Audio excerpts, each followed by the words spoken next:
Welcome back to my channel Kirtika's kitchen diary.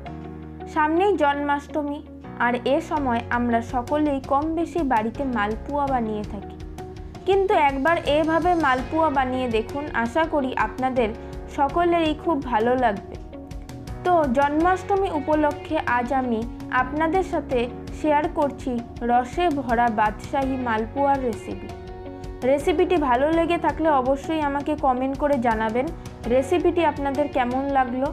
আর আমার চ্যানেলে নতুন হলে অবশ্যই চ্যানেলটিকে সাবস্ক্রাইব করে দেবেন।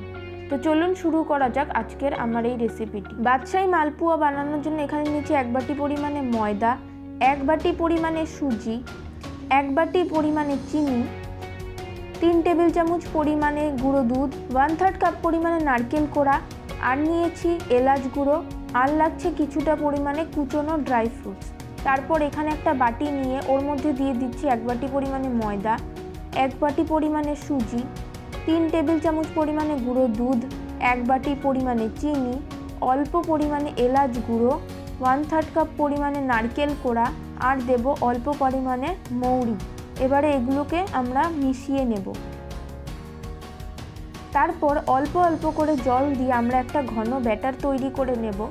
অল্প অল্প করে জল অ্যাড করে আমরা ব্যাটারটা তৈরি করে নেব যাতে কোনো লাম্পস না থাকে। তারপর ভালো করে আমরা একবার ব্যাটারটাকে ফেটিয়ে নেব। ফেটিয়ে নেওয়ার পর ওর মধ্যে আমরা দিয়ে দেব কিছুটা পরিমাণে ড্রাই ফ্রুটস। তারপর ড্রাই ফ্রুটস দেওয়া হয়ে গেলে আমরা ব্যাটারটাকে আবার ভালো করে মিশিয়ে নেব। মেশানো হয়ে গেলে যেহেতু ব্যাটারটাতে সুজি আছে, আমরা এটাকে 15 থেকে 20 মিনিট ঢেকে রেস্টে রেখে দেব। ততক্ষণ আমরা একটা শিরা তৈরি করে নেব। তো তাই জন্য কড়াইতে দিয়ে দিচ্ছি 2 বাটি পরিমাণে চিনি, 2 বাটি পরিমাণে জল, আর ওর মধ্যে দিয়ে দেব 2টো ছোট এলাচকে থেতো করে। এবারে হাই ফ্লেমে চিনিটাকে মেল্ট করে নেব। আমাদের চিনির শিরাটা কিন্তু একটু চটচটে ভাব হবে, এরকমভাবে তৈরি করে নিতে হবে। চিনিটা মেল্ট হয়ে গেলে আমি গ্যাসের ফ্লেমটা বন্ধ করে দেব। তারপর আমরা মালপুয়াগুলোকে ভেজে নেব। দেখুন আমাদের চিনির শিরাটা কিন্তু তৈরি হয়ে গিয়েছে। তারপর আমাদের আগে থেকে তৈরি করে রাখা মালপুয়ার ব্যাটারটাকে আমি একবার ভালো করে হাতার সাহায্যে মিশিয়ে নেব। দেখুন সুজিটা ফুলে আমাদের ব্যাটারটা আগে থেকে কতটা ঘন হয়ে গিয়েছে। এবারে মালপুয়াগুলো ভাজার জন্য আমি ফ্রাইং প্যানের মধ্যে বেশ কিছুটা পরিমাণে তেল গরম করে নিয়েছি।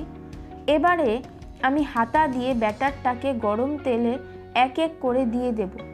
একটা ফ্ল্যাট সারফেসের ফ্রাই প্যান আমি এখানে ব্যবহার করছি, যাতে আমাদের মালপুয়াগুলো বেশ একটু পাতলা পাতলা রুটির মতো গোল শেপ নিয়ে তৈরি হয়। গ্যাসের ফ্লেমটাকে মিডিয়াম ফ্লেমে রেখেছি, হাই ফ্লেমে রাখলে পুড়ে যেতে পারে, ভেতরটা আবার কাঁচা থাকতে পারে। অল্প অল্প করে তেল আমি মালপুয়ার উপরে দিয়ে দিচ্ছি। তারপর একটা সাইড ভাজা হয়ে যাওয়ার পরে অন্য সাইডে উল্টে দেব। 2 পিঠ বেশ গোল্ডেন ব্রাউন করে ভেজে আমাদের তুলে নিতে হবে।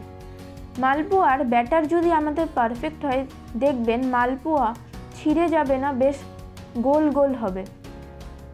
দেখুন আমার মালপুয়াগুলো ভাজা হয়ে গেছে। এবারে এগুলোকে আমরা তুলে নেব।